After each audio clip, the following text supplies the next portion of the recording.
All right, so we are on the cusp of Oscar nominations morning. A few days ago, I gave you my worst films of the year list. Today, I am giving you my 10 favorite films of 2023. Here we go. Number 10, Fair Play. So there are two films on this list I did not make individual reviews for on the channel. The first one is Fair Play, which was the first movie of 2023 I saw. It was my first screening at Sundance 2023, the first morning, and this movie blew my mind. I loved every minute of it. I loved the acting in the movie, the growing tension, the sense of place, the work environment in Fair Play is very well done. And walking out of that screening, I was like, if the right distributor gets a hold of this movie, it's going to do very well. And then Netflix bought it for lots of money, and they just quietly dropped it on their streamer, like the end of September, early October. I feel like Fair Play could have had a very robust theatrical run if the right distributor had put it in theaters, maybe start in very limited release and then slowly go wider. It's a film that gave me the vibe of classic adult thrillers of the 80s and 90s, movies that keep you on the edge of your seats as you see two main characters who are so in love for a while slowly start to grow apart because of changes and the intensity of their work life. I just thought Fair Play got better and better all the way to that jaw-dropping final scene that sticks the landing in the best way. And I've been kind of surprised, honestly, how underrated Fair Play has been, how it's not really shown up at all this award season. I think it's great. I think the performances are outstanding. If for some reason you missed this movie, go check it out. You will have a good time. Number 9, May December. So this was a movie that intrigued me all throughout the year. Like, I love Todd Haynes, Julianne Moore, Natalie Portman, and the film premiered at the Cannes Film Festival to very good reviews, and then for months, we just had to wait. Like, I was hoping maybe it would play at Telluride, where I attended in early September, but it didn't go there.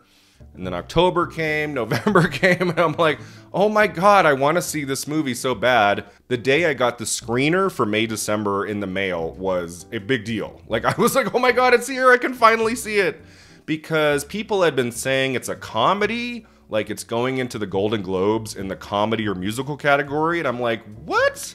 This is a comedy? It's not really. It's not really a comedy, as I came to find out. I mean, it has some humorous elements in it. I can see why some people called it camp, but for the most part, I found this to be a pretty straightforward drama with an excellent cast and a riveting story that just hooks you in from the get-go. As I talked about in my May-December review a few weeks ago, one of my favorite things about this movie was how it explores the life of an actor in a way I haven't really seen in a movie before. Talking about the process of committing to a role in a film that's based on a real person, a real story, and then that actor goes and spends time with the person. Like, I haven't seen that in a film before, and I thought that element of May December was very interesting. But so much is fascinating about this movie that it could have just been the story of Julianne Moore and Charles Melton, and that would have been enough for a riveting movie too. Like, their part of the film, their relationship, how it's crumbling a little bit in the second half, I found that very interesting, and the actors are all in top form, and Todd Haynes just has a way with storytelling. Again, another fantastic final scene to a movie this year. We got lots of great final scenes in 2023, and one of my favorites is in May December. I am going to be bummed if this movie is pretty much passed over at the Oscars. That's the sense I'm getting right now. that would be a tragedy because it is one of the best films of the year. It should be competing in supporting actor, definitely best picture. Like, this movie deserves to be in that top 10. It's sad to me that it's probably not going to make that final list, but hey, no matter what happens, this is a phenomenal film. I cannot wait to watch it again. Number 8, Anatomy of a Fall. Now, if you watched my review video of Anatomy of a Fall from last September, which came out soon after I had seen the film at Telluride, you might remember me saying I wasn't so hot on the movie for about 45 minutes. I was kind of struggling getting into its groove, its narrative, its very slow pacing. Like, it took me a minute. I saw it at a very late screening. I had been traveling all day. And about 45 minutes into Anatomy of a Fall, I was like, maybe I should have seen this in the morning or something. Like, I might be too tired for this. But even though I was kind of tired that night, the power of that film eventually won me over. And in the second half, I was on board with every second. And in the months that have passed, I haven't stopped thinking about it.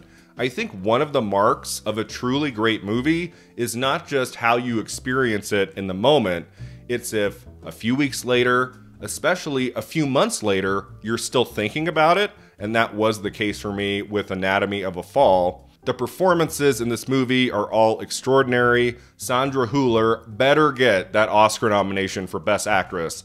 That is easily one of the 2 or 3 best performances of 2023. That argument scene she has with her husband, I have never forgotten. And sort of the way this movie plays with some genre conventions. It's part murder mystery, it's part adult domestic drama, but at the same time, it's its own original thing, and there's just so much great work going on in front of the camera, behind the camera. Even though I did struggle a little bit in that first act, I did come to recognize the brilliance of Anatomy of a Fall. Number 7, Barbie. Probably the best movie-going experience of 2023 was the night I saw Barbie followed by Oppenheimer. That was just a thrilling experience, especially because in May, June, July, we hadn't seen too many great films, so on the same night to get these 2 great movies was a thrill. And for good reason, they were 2 vastly different movies that were both fantastic. If either one had dropped the ball on its high level of quality, I don't think Barbenheimer would have been the event it was, but immediately people recognized just how strong these 2 movies were, and Barbie was just a pleasure. I sat there in a crowded theater, loving every minute. When I walked out, thinking about what I was going to say in my video review, I was like, what did I not like about that? Like, what was there in Barbie I didn't like? And I had to struggle. I had to think about it. Usually I walk out of even a very great film and I have 1 or 2 things just immediate, like, oh, I know what are the 2 kind of maybe minor issues I had with it. Barbie, I had to think about it and be like, man, I really, really love that. And all these months later, I'm still in awe of what Greta Gerwig accomplished with that movie. The casting was perfect. Margot Robbie, Ryan Gosling, America Ferrera. Technically, it's amazing, and the story just works. It's engaging and funny and emotional. Like, Barbie has everything. This totally could have been a throwaway movie that maybe people liked in the moment, but like weeks later, nobody's talking about it. What we got with Barbie was what I think is the best possible version of what we could have gotten from that property turned into a movie. It is just a wonderful, inspired, very creative piece of filmmaking.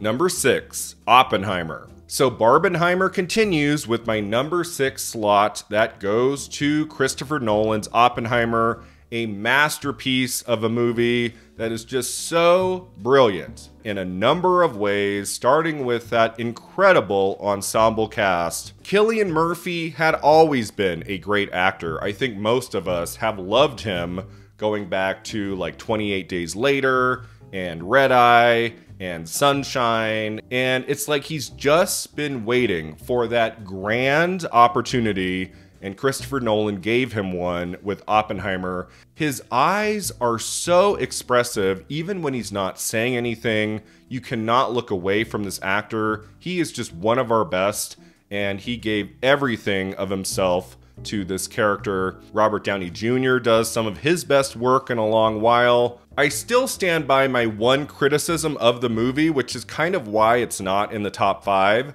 I did find the Emily Blunt character to be kind of underwritten. I wanted to spend more time with her and her husband.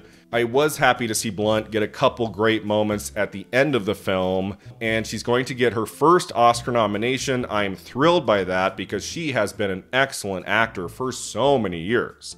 Like since Devil Wears Prada and even before that, and she has deserved to be an Academy Award nominee. So her getting in finally makes me very happy. I just wish the character were a little bit more three-dimensional, but pretty much everything else in Oppenheimer is outstanding. This is a mind-blowing movie. Christopher Nolan just keeps setting the bar for himself higher and higher. Memento was my favorite film of 2001, and then The Dark Knight was my favorite film of 2008, and Inception is incredible. I love Dunkirk. I mean, I don't love everything he's made, but there's something about his style, the way he brings these huge ensemble casts together to tell these big, important stories in a way that is always gripping. Like, Oppenheimer could have had some dull stretches here and there, and it never does. This movie takes your breath away in its cinematography, its score, its performances. Oppenheimer is probably going to win the Oscar for Best Picture, and for good reason. It is a masterpiece. Number 5, Dream Scenario. Alright, so my choice for the most underrated film of 2023 is Dream Scenario, starring Nicolas Cage. I had heard some good things about this film. It played at the Toronto Film Festival, and then Nicolas Cage got that Golden Globe nomination for Best Actor in a Musical or Comedy.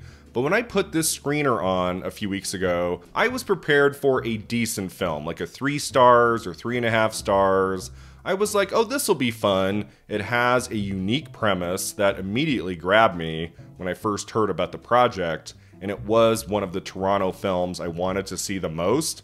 I'm a huge Nicolas Cage fan. He hasn't gotten a lot of great roles in the last like 15 years, but he's really great in Pig from 2021. And I'm always hopeful. I'm always like, come on, Nicolas Cage, give us a great role in a great movie. I thought Dream Scenario was spectacular, and it's one of those great films that gets better as it goes along.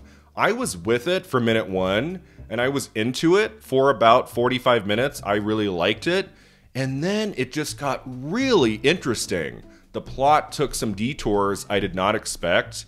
And there's a darkness that falls over this narrative that got really fascinating to me. I was like, oh, we're going there now. Like, oh, this is now going to happen to this guy. Holy shit. Like, what's he going to do? How is he going to get out of this mess? And so just at the screenplay level, there's a lot of really great things happening in Dream Scenario, but then you get the Nicolas Cage performance on top of it.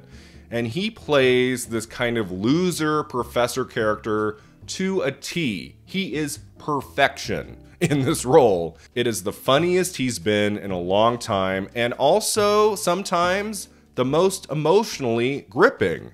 This is, to me, the best Nicolas Cage performance we've had since Adaptation, like 21 years ago. As I said, he doesn't always get a chance to show his stuff in recent years, only here and there. Dream Scenario feels like it was a movie made for Nicolas Cage, and he grabbed hold of this character in a way only Cage can. I mean, Dream Scenario is that rare film with a very catchy premise. What if everybody started dreaming about the same guy, and that guy was of no interest, really? Like, there wasn't anything special about him. And where that premise goes is surprising and delightful, and again, deliciously dark and scary almost. And when we got to the lovely final scene and roll credits, I said, this is one of the best films of 2023. It gets my full recommendation. If you have not seen Dream Scenario, give it a chance. I loved it. Number 4, The Holdovers. Every minute of Alexander Payne's newest film, The Holdovers, is pure bliss. I loved this movie through and through. Everything about it is perfection. It is so entertaining and funny and emotional. It's got everything you want in a movie. I love the sense of place, the period setting, those performances by Paul Giamatti and Da'Vine Joy Randolph and Dominic Sessa are some of the best in any movie of 2023. And I just loved how The Holdovers felt like a movie that had been made in the 1970s and somehow just came out today. Like somebody found it in a vault somewhere, and here it is. It's just such a great piece of character-driven storytelling. It's never about the plots. We don't really care about the plot of The Holdovers. It's about characters and relationships, the surprising bonds that are made, and again, that Paul Giamatti performance. This guy has been amazing. Going back decades, I have always loved him, and what he brings to The Holdovers is something no other actor could. He was made for this role, and I don't know, guys, I'm kind of feeling he has a shot at winning the Oscar for Best Actor, and that would be sublime. That would be so incredible. This is his time in a way. I loved him in this.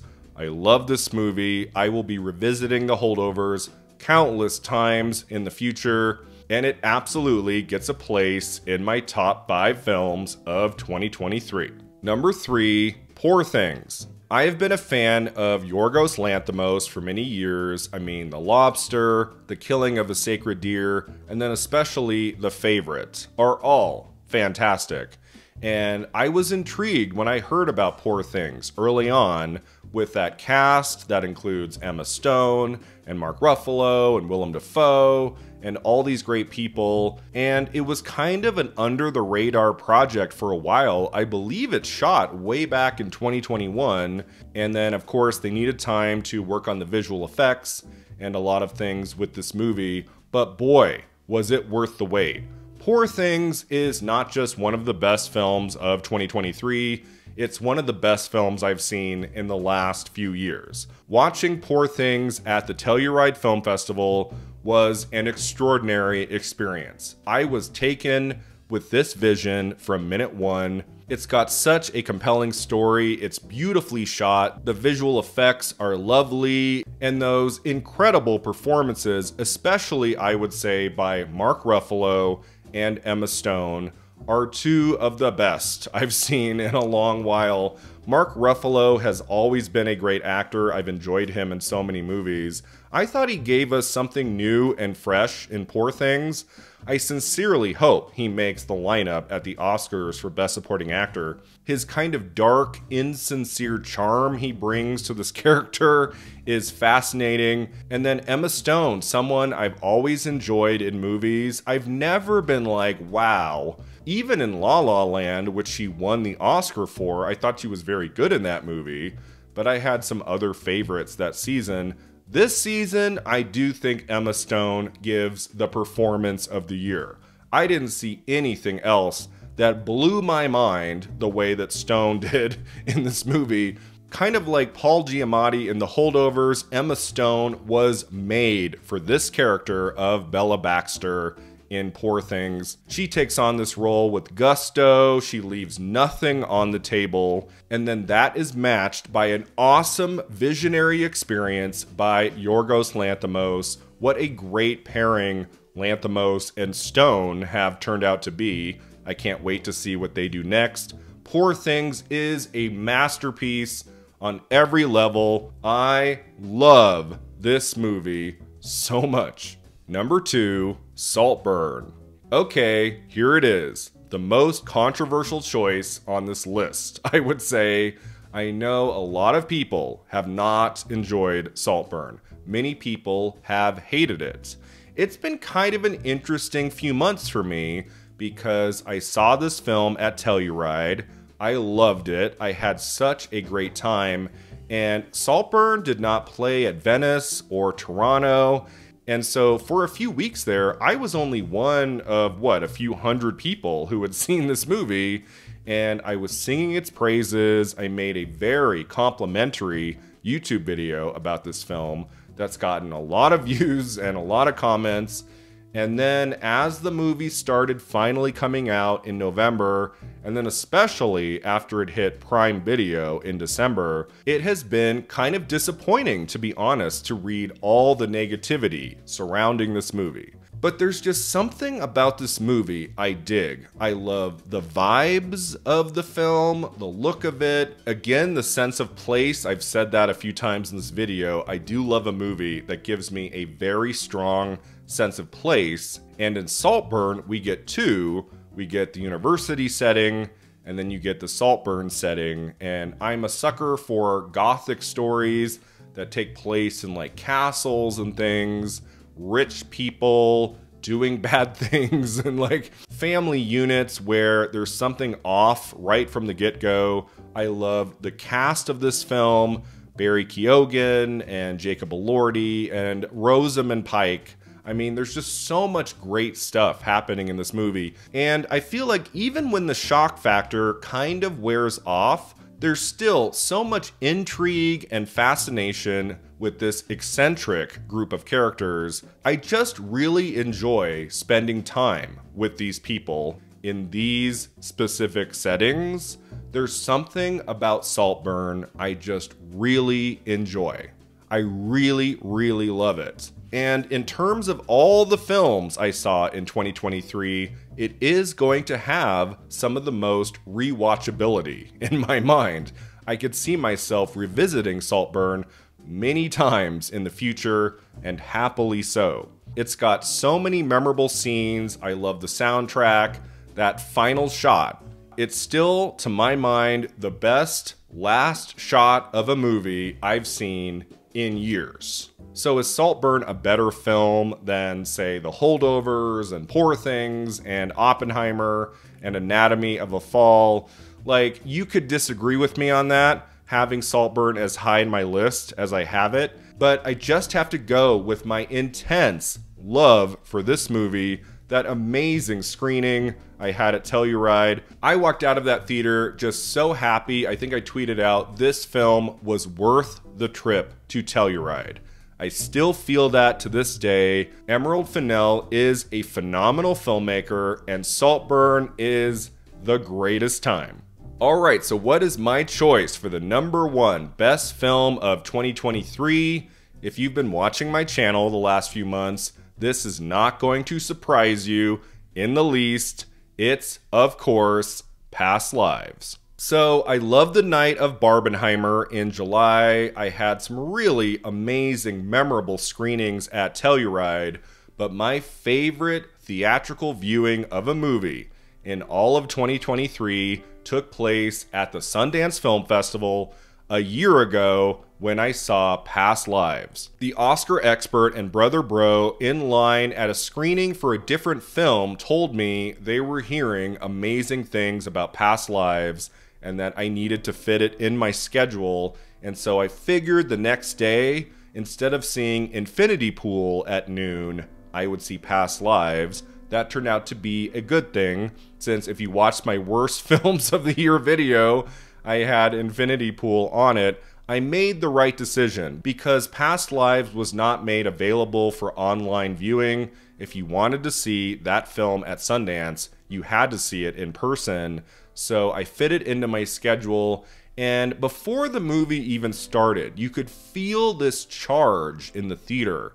I think we all knew we were going to be in for something special, and boy, we were. It was so thrilling to really not know anything about the movie. I knew almost nothing, and as it played out, as this engaging, emotional story took hold of my imagination and my heart, I was gone at the end of this movie.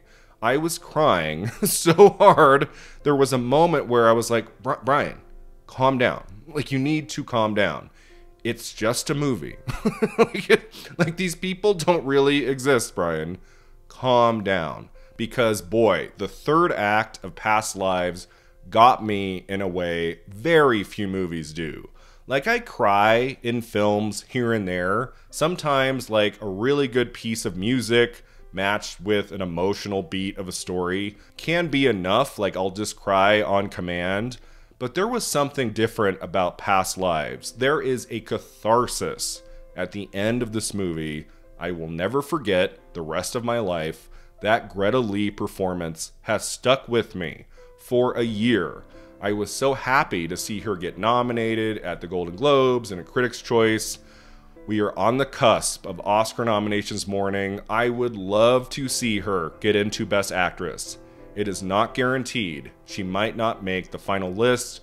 Whatever happens, Greta Lee does give one of the very best performances of 2023. Same goes for TOU and John Magaro. I mean, all three of these actors are doing their finest work. Just so extraordinary. And it just continues a year later to blow my mind that this is Celine Song's directorial debut. It's just, how is this her first feature film? It feels like the work of somebody who has been mastering their craft for many years, with many films. And the fact that she made something this brilliant, so personal and well observed on her first time around, I cannot wait to see what she makes next. I mean, walking out of Past Lives a year ago, I said to myself, that's probably going to be the best film I see in 2023. And when I even mentioned that, there was this idea, I think, from others, like, Brian, it's January. There's a lot of weeks and months to go. Don't say, like, oh, the best film of the year. But even as I left Sundance, knew there was going to be a long haul, I ended up seeing about 120 films released in 2023. Past Lives was like the 5th or 6th movie of the year I saw. I was like, I don't know. I don't think I'm going to see anything as good as this. And I never did, even though there are some wonderful films I saw in 2023. This was an incredible year, I must say, for movies. Like, it was hard to find my top 10 here. We got some incredible pieces of art from some of our finest filmmakers, but no matter how much I loved so many movies that came out, especially in the second half of the year, I do think this is the best film I have seen since Parasite, way back in 2019. Past Lives will go down as one of my favorite films of all time. I can't wait to watch it again and again. It is a wonderful movie through and through, with amazing writing and direction and acting. Past Lives is a masterpiece, and it's my choice for the best film of 2023. Thanks so much for watching and subscribing. Let me know in the comments below, what are your 10 favorite films of 2023? And we'll see you next time, bright and early, on Oscar nominations morning at the Awards Contender.